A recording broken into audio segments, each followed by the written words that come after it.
परंतु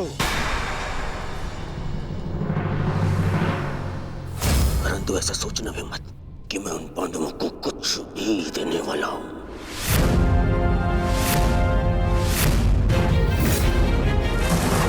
पता है, बचपन से मुझे यही आभास कराया गया है कि मेरा किसी भी वस्तु में कोई अधिकार नहीं, ना अपने पिता के राज्य पर, ना सिंहासन पर। जो भी मिले या तो दे दो या उन पांडवों के साथ में बांट लो। और तुम अधिकार की बात करते हो वासुदेव, तो बताओ मुझे, मेरा अधिकार उन पांडवों ने मुझे कब दिया? कब? गुरु का प्रेम, महामहिम का वात्सल्य किसी को मिला तो वो उन पांडवों को, मुझे नहीं। मेरे पिता के राजा होने पर, युवराज पद पर किसी का अधिकार था तो वो मेरा था, परंतु मुझे नहीं मिला। वो मिला उस युधिष्ठिर को। दुर्योधन की बात तर्कसम्मत है वासुदेव। युवराज राजा का पुत्र ही बनता है और यही नीति है।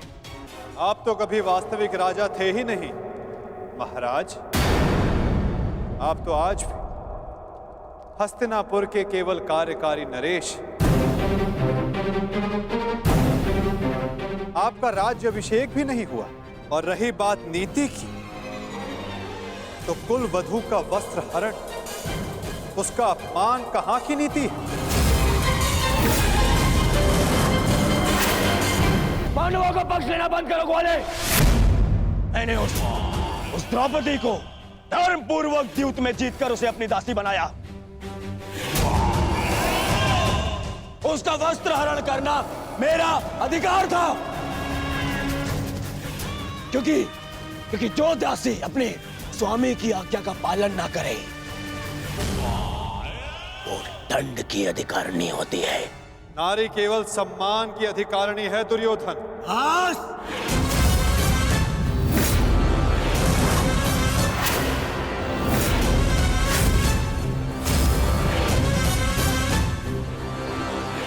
दूत बनकर आए हो, अपना संदेश दे चुके हो। अब मेरा निर्णय सुनो। मैं उन पांडवों को 5 गांव तो क्या, एक सुई की नोक बराबर धरा भी नहीं दूंगा।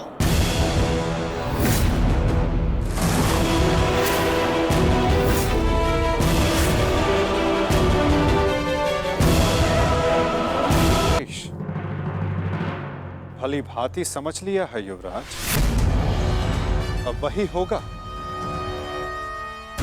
जो तुम चाहते हो दुर्योधन। अब महाविनाश होगा, महायुद्ध होगा, महाभारत होगा।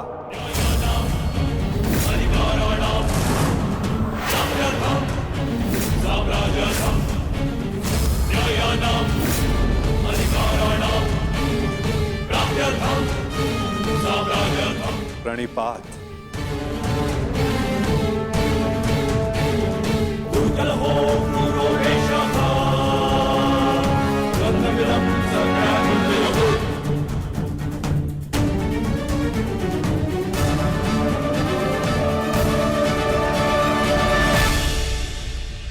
रुकिए केशव। मित्र, एक बार और विचार कर लो।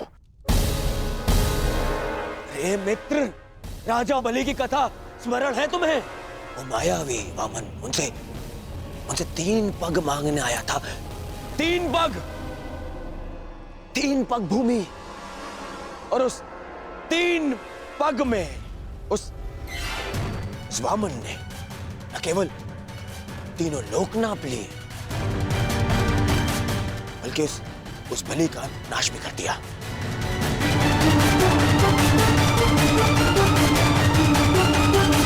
अरे इस छलिया को 5 गांव दे दूंगा तो ये हस्तिनापुर का अस्तित्व ही मिटा देगा।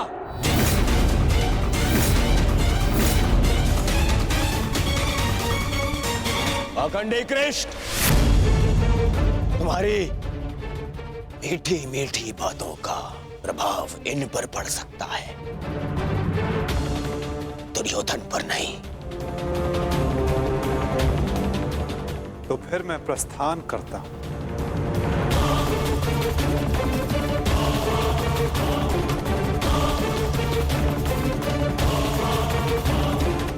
रुको दूत।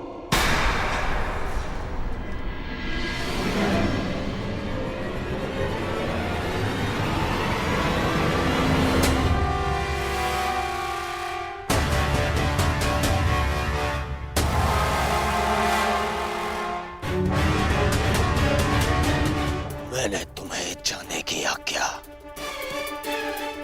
नहीं दी है अभी।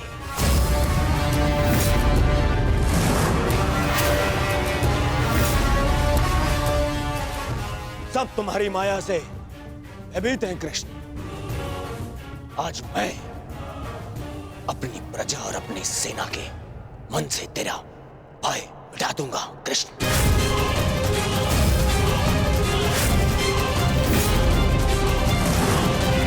तुम हस्तिनापुर से बाहर नहीं जाओगे।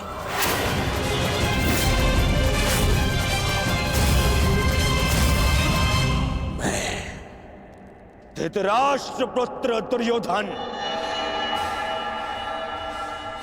तुम्हें अभी और इसी क्षण बंदी बनाता हूं वासुदेव।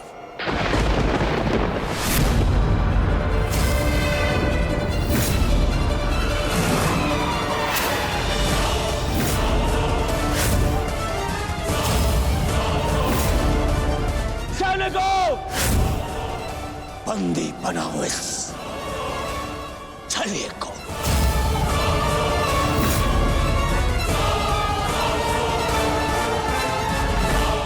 अपने पुत्र को सीमा में रहने का अर्थ सिखाइए महाराज। ये अनर्थ करने जा रहा है। महामहिम बिल्कुल ठीक कह रहे हैं महाराज। वासुदेव कृष्ण केवल हस्तिनापुर के संबंधी नहीं, इस समय वे एक शांति दूत हैं। और इस बात का स्मरण रहे महाराज, एक शांति दूत के साथ इस तरह का व्यवहार उचित नहीं है। आचार्य ठीक कह रहे हैं पुत्र, ऐसा अनर्थ मत करो। रावण ने भी यही मूर्खता की थी। उसने भी दूत का अपमान किया था और उसकी सोने की लंका जलकर भस्म हो गई।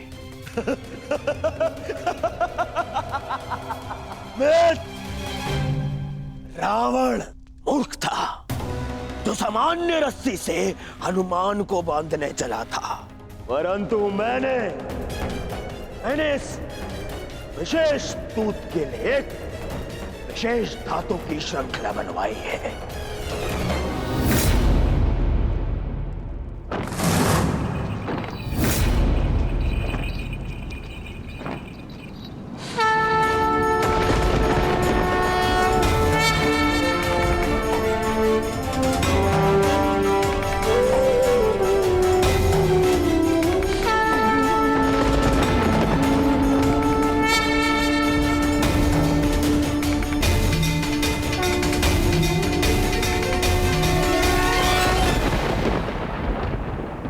कुछ नहीं कहेगा।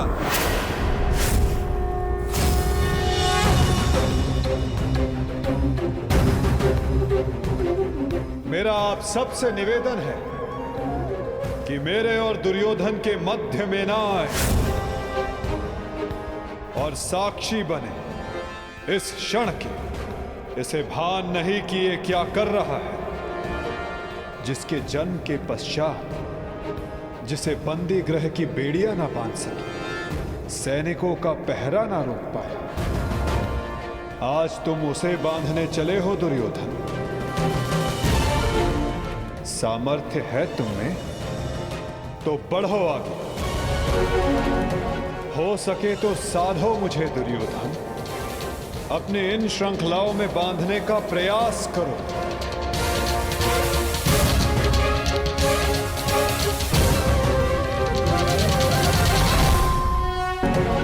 हो सके तो साधो मुझे दुर्योधन, अपने इन श्रृंखलाओं में बांधने का प्रयास करो।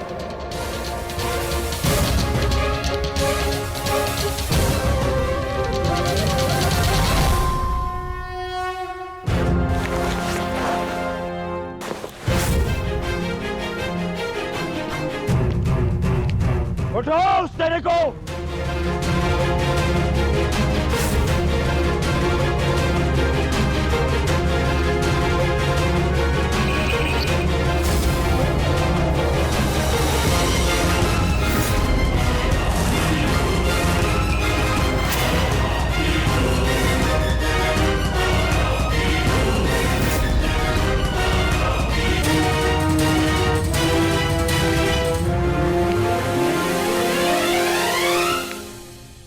तुम्हें लगता है कि ये धातु श्रृंखला मुझे बांधने के लिए पर्याप्त है दुर्योधन?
जब तक अनंत आकाश को बांधने में सक्षम श्रृंखला तुम्हारे पास ना हो, तब तक ऐसी मूर्खता पुनः करने का प्रयत्न मत करना दुर्योधन। ये छल, ये माया, यही है ना तुम्हारे अस्त्र छलिए। परंतु मुझे तुमसे या तुम्हारे इस माया से डर नहीं लगता। हर लूंगा मैं तुम्हारे और उन पांडवों के प्राण।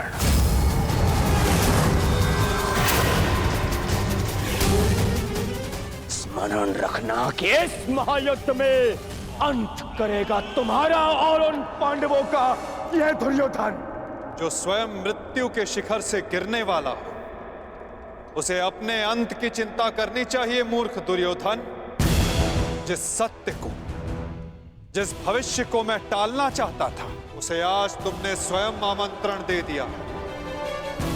और सत्य ये कि इस महायुद्ध के अंत में तुम्हारे पापों और तुम्हारे पाप में भागीदार रहे प्रत्येक का अंत होगा। ये युद्ध अंत होगा।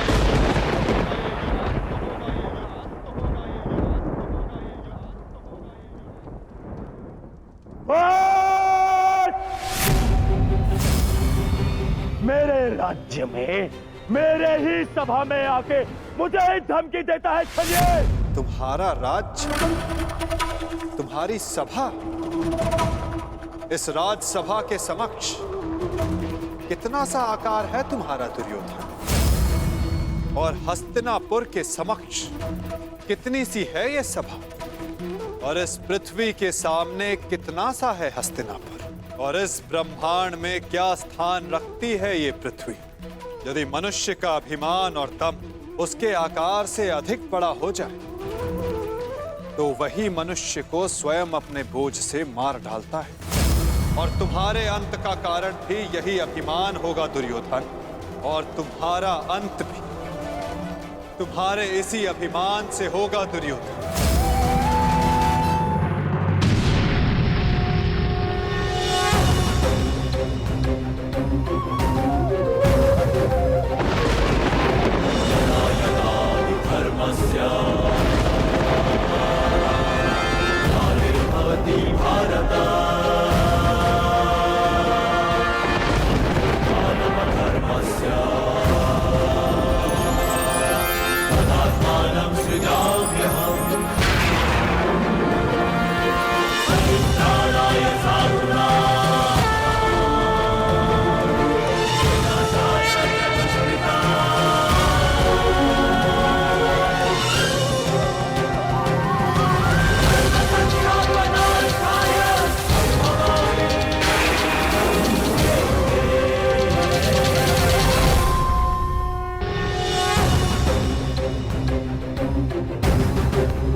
ये सब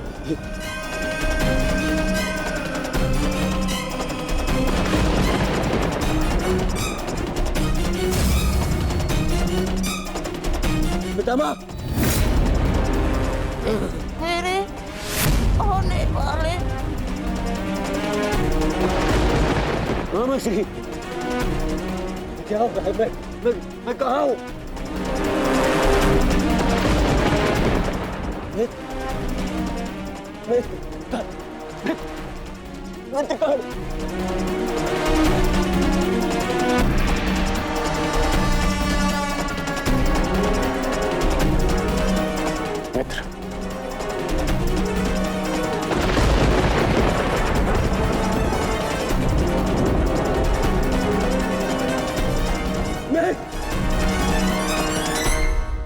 मित्र का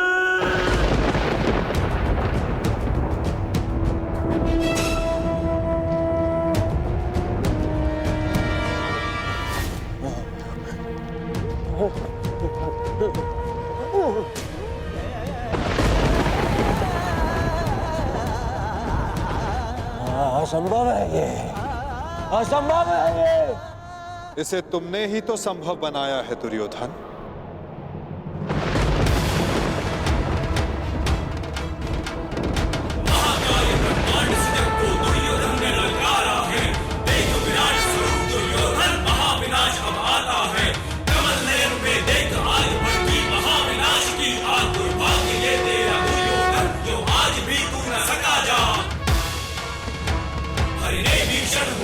किया अपना स्वरूप विस्तार किया, काफी शायद कर दो ले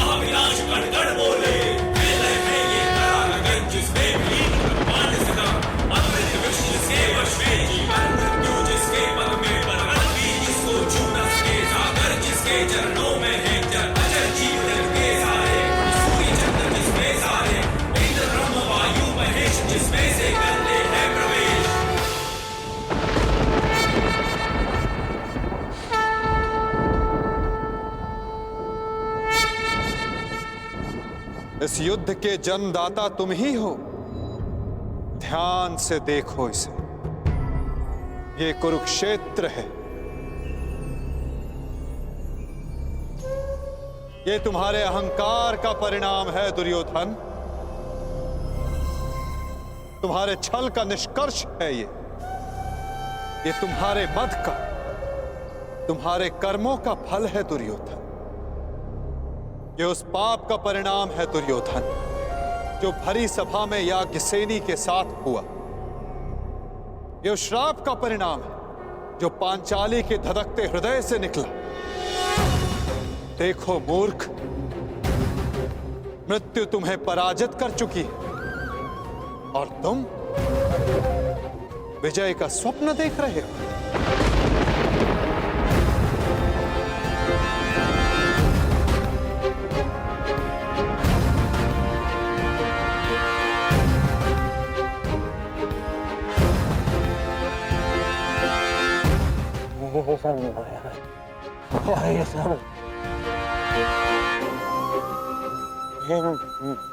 माया है। माया नहीं दुर्योधन, तुम्हारे कर्मों की छाया है ये। यही तुम्हारा भविष्य है, यही तुम्हारा प्रारब्ध, यही अंत है कुरुवंश का। युद्ध की चाह थी ना तुम्हें, महाविनाश देखने की इच्छा थी तुम्हें। ठीक है, युद्ध मिलेगा तुम्हें, महाविनाश देखोगे तुम। तुमसे पहले भी बहुत अहंकारी आए और उनका भी अंत मैंने इसी प्रकार किया। मनुष्य क्या, मैं तो सौर मंडल का सृजन और विनाश करता हूं। देखना चाहोगे तो देखो।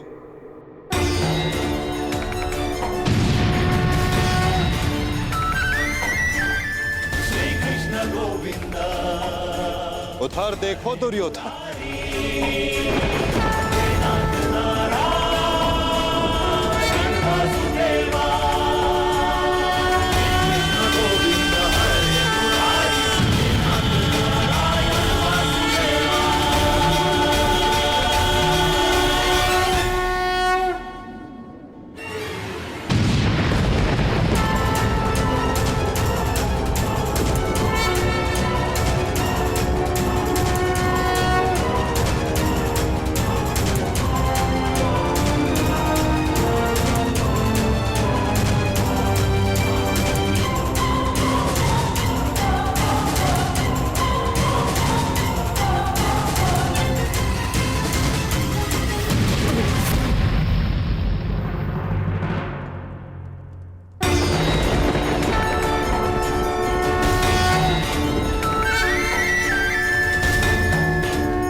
ये क्या हो रहा है? नहीं, ये सब मिथ्या है। ये मिथ्या है। ये मिथ्या तुम्हारा अहंकार है दुर्योधन। मिथ्या ये सभा है। सत्य तो वो है जो तुम कभी समझ ही नहीं पाए।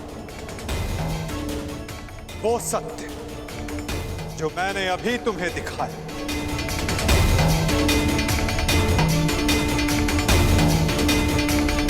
सत्य केवल मैं हूं दुर्योधन, शेष सब मिथ्या। ये सब माया है। तुम साधारण मनुष्य हो और कुछ नहीं हो। आश्चर्य है, परंतु इसमें तुम्हारा क्या दोष? जब मनुष्य में अहंकार, तो वो सत्य केवल आकार से पहचानता है। तो आकार देखो दुर्योधन।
मैंने शांति दी दुर्योधन, और तुमने स्वीकार नहीं की। मैंने मैत्री दी, परंतु अपने अहंकार के आगे तुम्हें मैत्री का मूल्य समझ नहीं आया।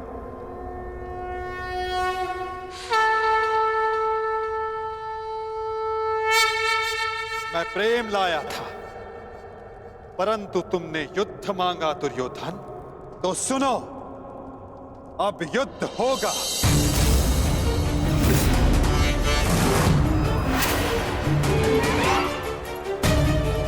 मैं जीवन का संदेश लाया था, तुमने मृत्यु का विकल्प चुना, तो मैं मृत्यु दूंगा।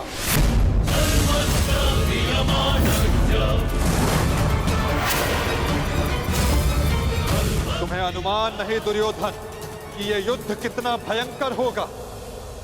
महासंहार होगा, पापियों के प्रत्येक भागीदार का अंत होगा यह महाभारत।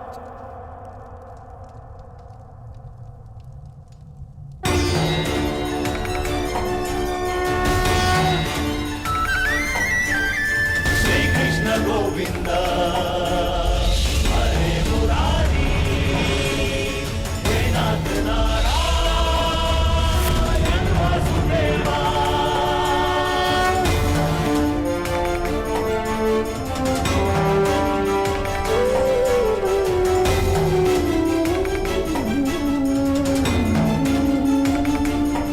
अश्वत्थामा!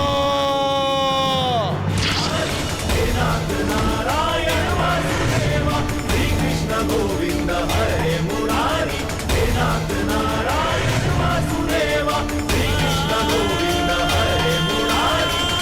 बाण संधान करो पार, मुक्त करो राधे को।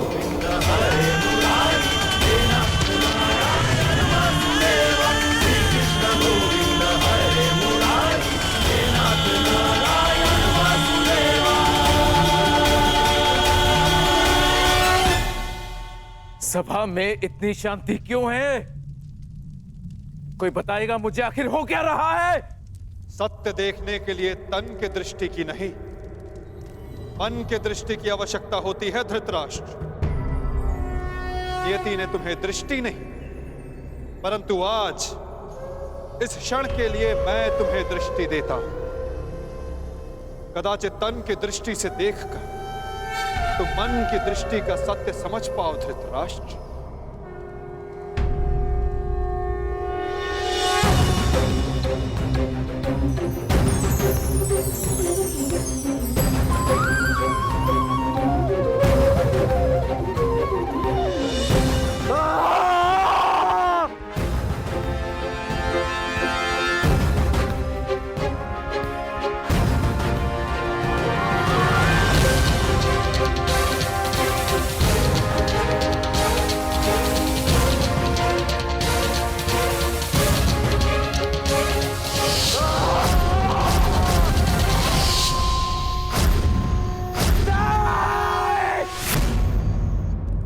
नहीं चाहिए ये दृष्टि मुझे, वापस ले लो। ये क्या अनर्थ दिखा दिया मुझे। वासुदेव, ले लो, वापस ले लो।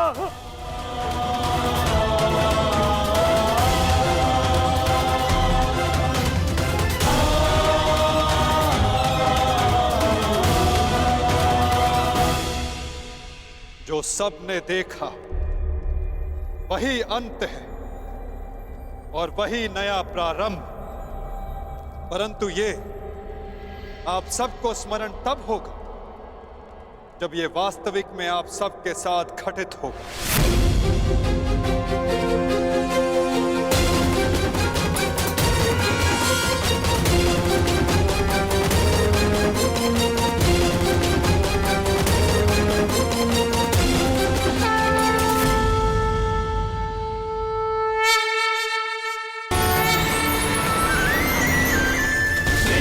गोविंद हरे मुरारी, हे नाथ नारायण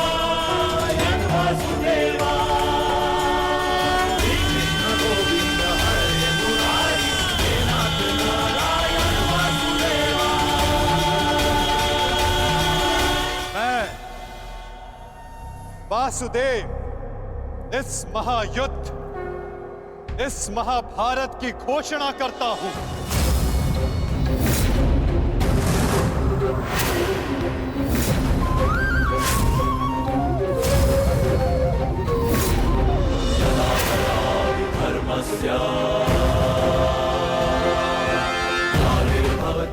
स्मरण रखना दुर्योधन,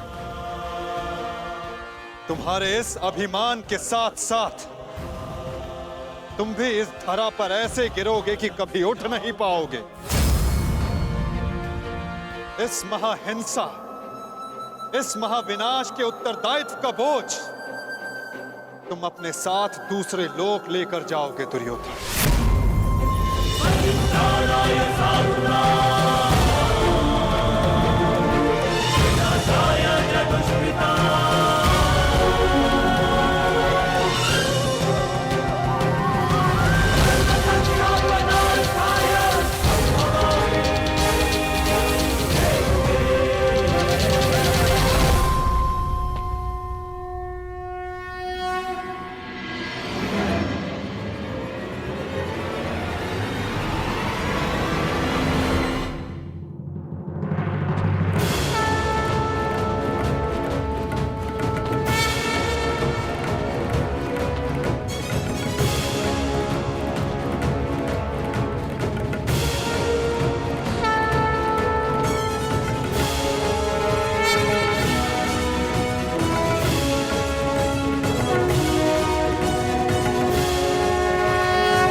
केशव,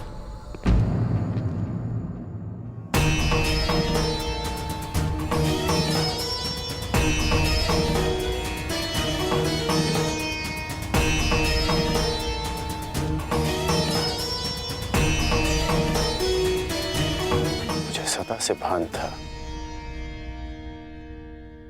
कि आप साधारण मनुष्य नहीं हैं।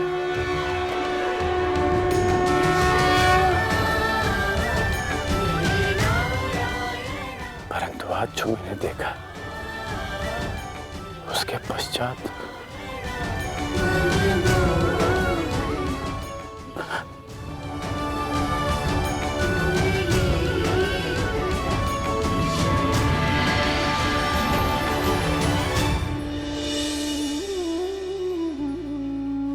मेरे साथ आओ मित्र।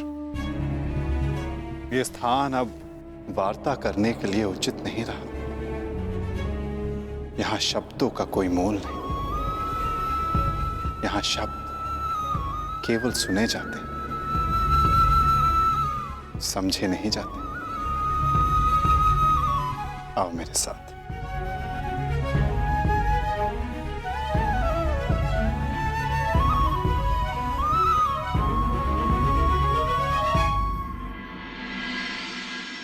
केशव,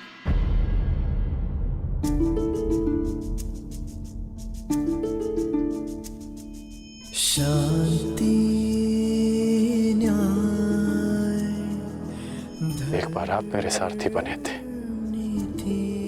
आज ये गौरव मुझे दीजिए केशव। बुद्धि कर्म प्रीति में। तुम्हें सारथी के रूप में पाकर गौरवान्वित तो मैं हो जाऊंगा मित्र। कृष्णा कहो या कर्ण कहो, है दोनों एक समान। ठीक है। कृष्णा कहो या कर्ण कहो, है दोनों एक समान।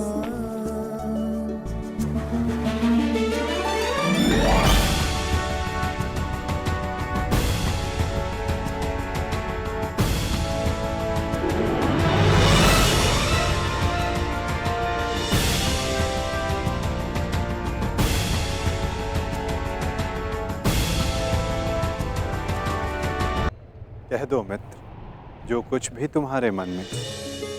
आप ही पढ़ लीजिए ना केशव कि क्या है मेरे मन में। मैं तुम्हारा मन पढ़ सकता हूँ मित्र, परंतु जैसे कि मैंने पहले भी कहा था, मुझे तुम्हारे मुख से सुनना अच्छा लगता है। अब कह भी दो मित्र, क्या है तुम्हारे मन में? इस समय जो मेरे मन में चल रहा है वो ये है कि आपने मुझे पांडवों के पक्ष में आने का प्रस्ताव दिया था। हाँ, और तुमने उस प्रस्ताव को अस्वीकार कर दिया था। हाँ, परंतु मैंने कभी नहीं सोचा था कि मेरा ये निर्णय मुझे आपके विपक्ष में खड़ा कर देगा केशव। आपको तो युद्ध का परिणाम पता है ना केशव। किसी अनहोनी के होने से पहले उसका ज्ञात हो जाना, क्या वो आपको पीड़ा नहीं देता केशव? मनुष्य संतोष से इसलिए जीता है क्योंकि वो नहीं जानता कि अगले पल क्या होने वाला है। वो नहीं जानता कि वो जीवित रहेगा या वो मर जाएगा। परंतु यदि उसे ज्ञात हो जाए कि अगले पल क्या होगा या वो कब मर जाएगा, तो आपको नहीं लगता कि उसके आने वाले पल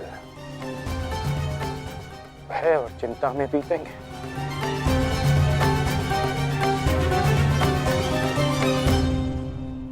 ये सोच पर निर्भर करता है अंगराज। यदि मनुष्य को अपना अंत ज्ञात हो तो हर वो क्षण जिसे हम व्यर्थ करते हैं, उन क्षणों को जिया भी जा सकता है। इस नदी को देख रहे हो?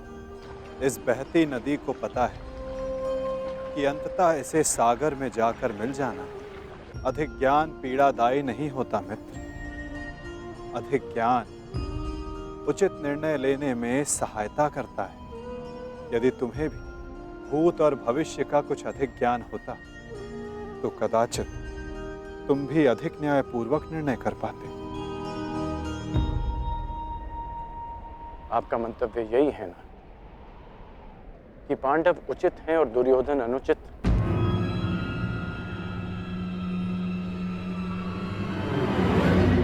क्षमा कीजिएगा, परंतु मैं आपकी इस बात से सहमत नहीं हूं।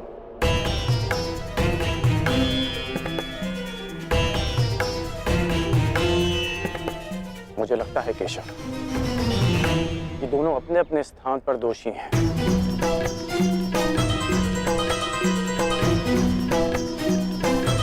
और इसी कारण से दोनों अपनी अपनी दृष्टि में निर्दोष और सही हैं।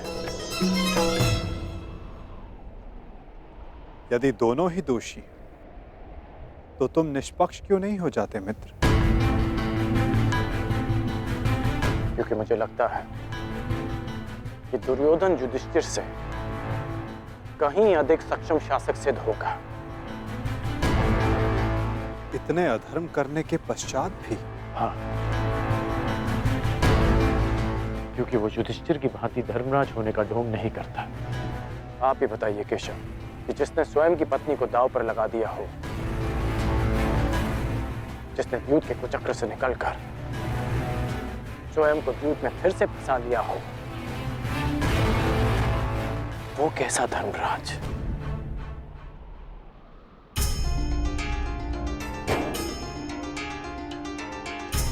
युधिष्ठिर की असमर्थता के कारण राजकुमार युधिष्ठिर, मेरे शौंड की रक्षा कर लीजिए। मेरा अनुज क्यों मृत्यु की भेंट चढ़ गया?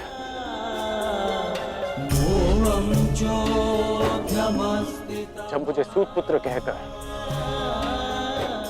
रंगभूमि की स्पर्धा में भाग लेने के लिए अयोग्य घोषित कर दिया गया था, राजकुमार के साथ द्वंद्व की अनुमति एक सूत पुत्र को नहीं दी जा सकती।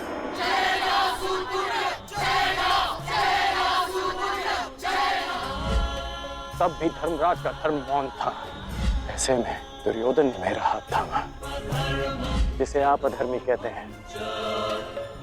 आज मैं अंगराज हूं, परिवर्तन के लिए खड़ा हूं।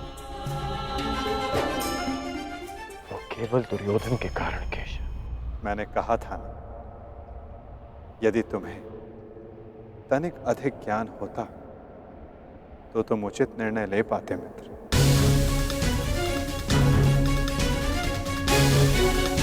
मैं समझा नहीं। तुम सदा स्वयं को सूत पुत्र समझते आए होकर, और यदि तुम्हारा ये ज्ञान मिथ्या हुआ तो? मिथ्या? हाँ कर, क्योंकि तुम्हें तो पता ही नहीं कि तुम वास्तव में हो कौन।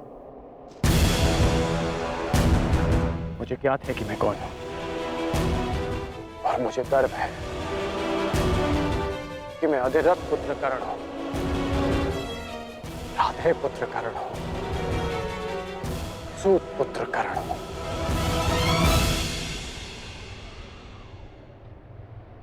तुम राधे नहीं हो अंगराज, तुम अधिरथ पुत्र नहीं, तुम सूत पुत्र नहीं।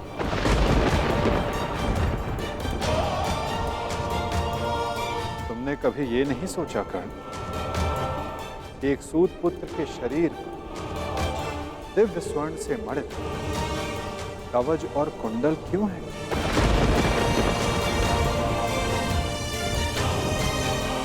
तुम्हारे मन में यह प्रश्न कभी नहीं उठा कि एक साधारण से सारथी के पुत्र के पास ये कवच और कुंडल क्यों?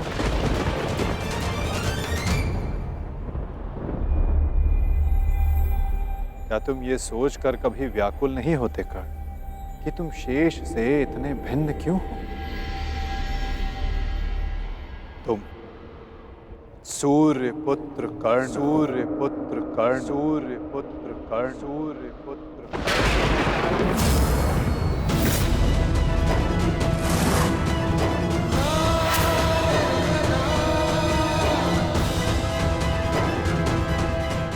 स्वयं सूर्य नारायण के अंश हो तुम कर्ण।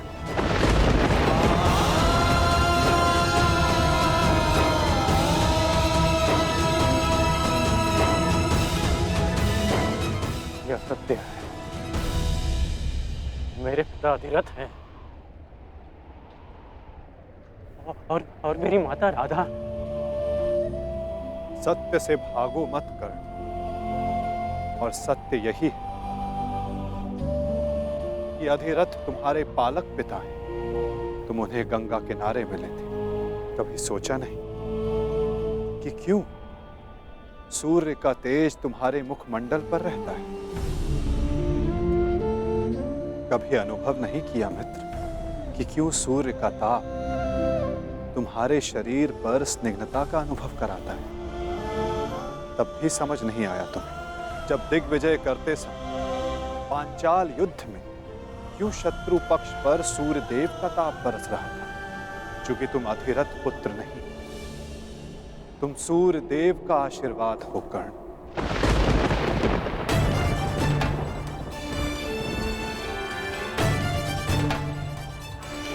यदि मैं पिताश्री को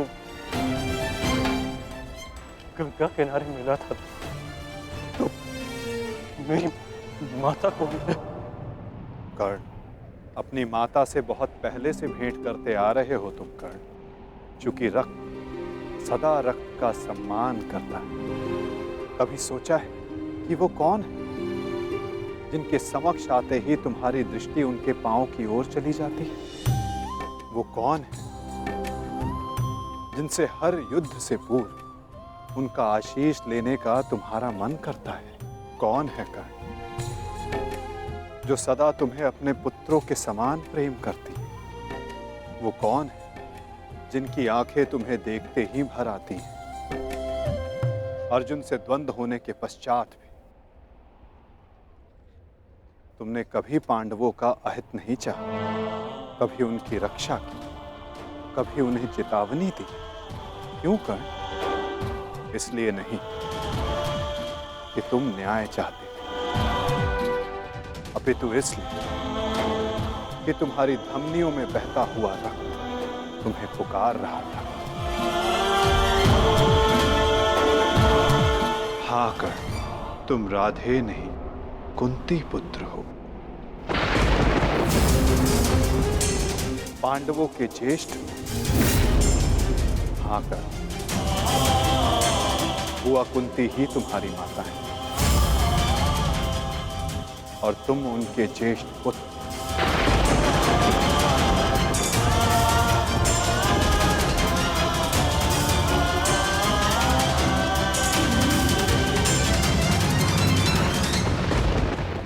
ये सत्य नहीं है। कह दीजिए केशव कि यह सत्य है। आप चाहते हैं ना कि मैं पांडवों के पक्ष में हो जाऊं, अपने मित्र का साथ छोड़ दूं, इसलिए आप मेरे साथ छल कर रहे हैं। हाँ, आप छल कर रहे हैं मेरे साथ। यदि मेरा कथन तुम्हें छल लगता है मित्र, तो जाओ स्वयं उनसे जाकर पूछो जिनके नाम से तुम संसार को अपना परिचय देते हो। भद्र, अधिरथ और देवी राधा से जाकर पूछ लो।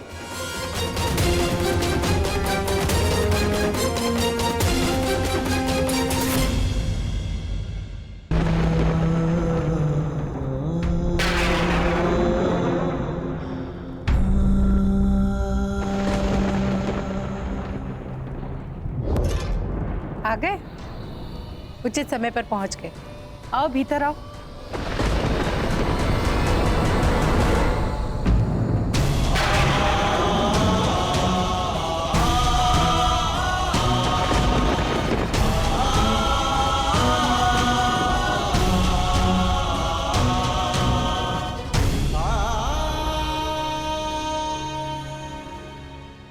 क्या हुआ पुत्र?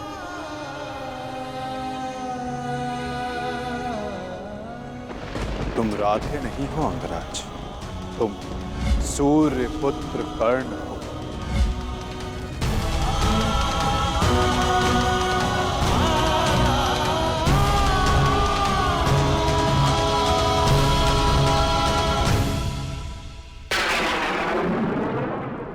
एक बार फिर से पुत्र कहकर पुकारिए ना। पुत्र?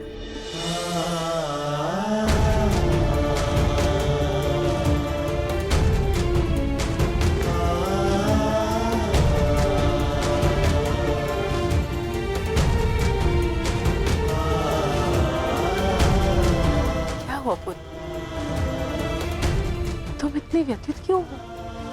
क्या हुआ? मैं व्यथित था अपने ही माता। मैं समझ गया कि ये वासुदेव का खेल है। वो मेरे साथ खेल खेल रहे हैं माता। खेल?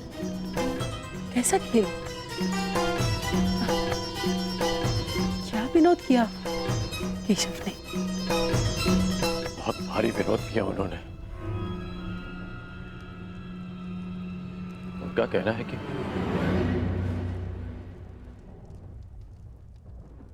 आप दोनों मेरे पालक माता पिता हैं।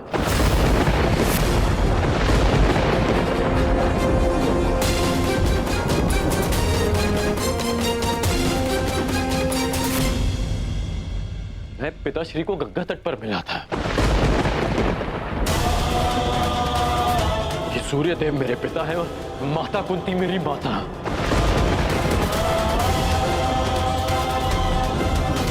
परंतु मुझे विश्वास है कि यह सत्य है।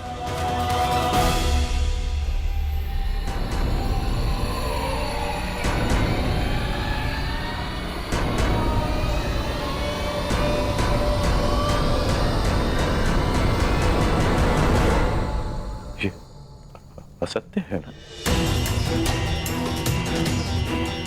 मैं आप ही का पुत्र हूं।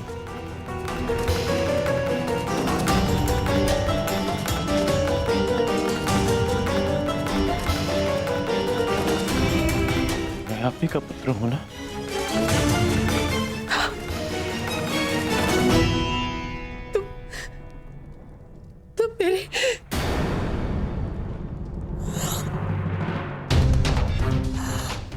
माता?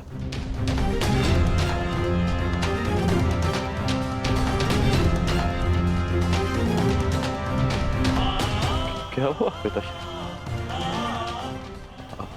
आप दोनों मौन क्यों हैं? कहिए ना कि आप ही मेरी माता है।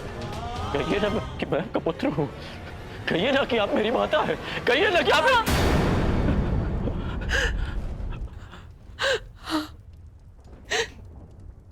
मैं तुम्हारी माता हूँ।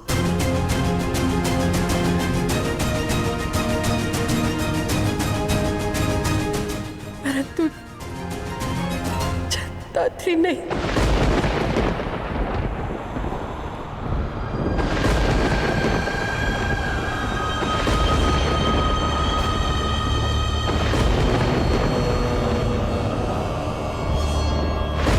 नहीं दिया।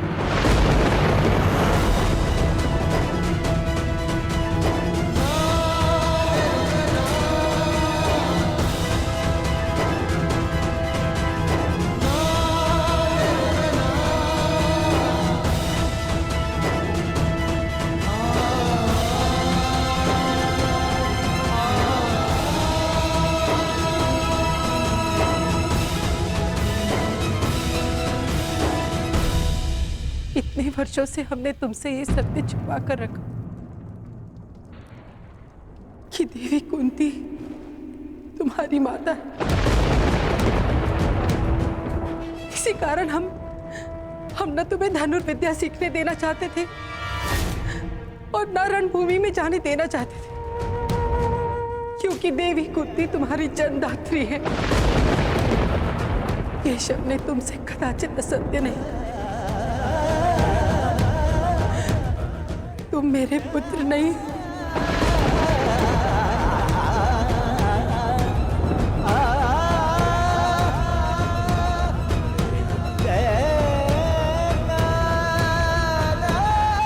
मैं तुम्हारी माता नहीं हूं।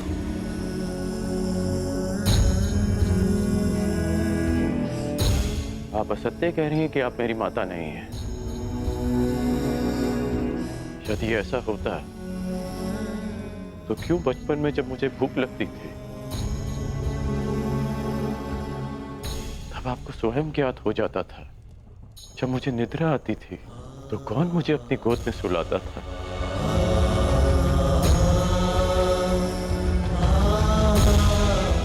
आप ही ना।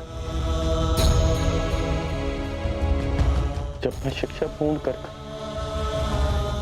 घर वापस लौटा तो आपको बिना ज्ञात हुए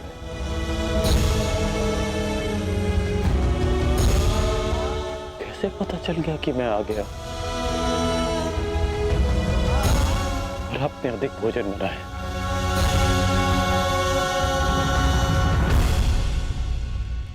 क्यों मेरे राज्याभिषेक पर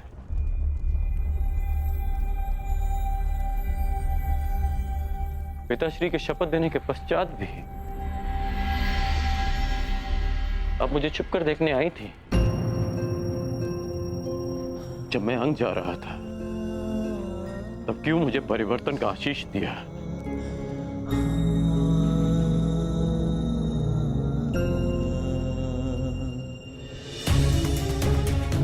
क्यों असत्य कह रही हैं आप मुझसे? इसीलिए कि मैं इस युद्ध में भागना हूं।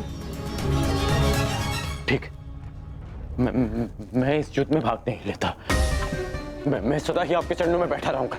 मैं यहां से कहीं नहीं जाऊंगा। बस इतना कह दीजिए कि आप ही मेरी माता। कह दीजिए।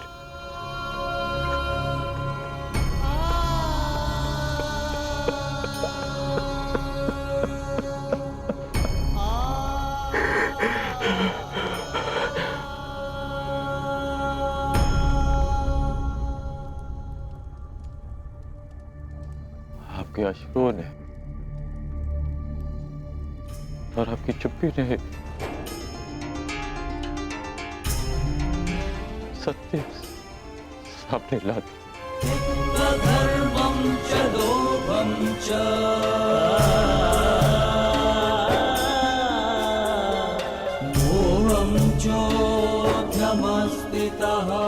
धन्य है आप तुम।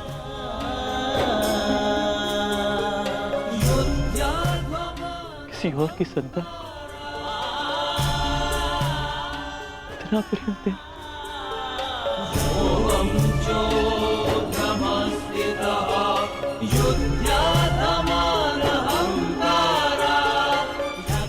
मैं आपका ऋण कभी नहीं उतार पाऊंगा।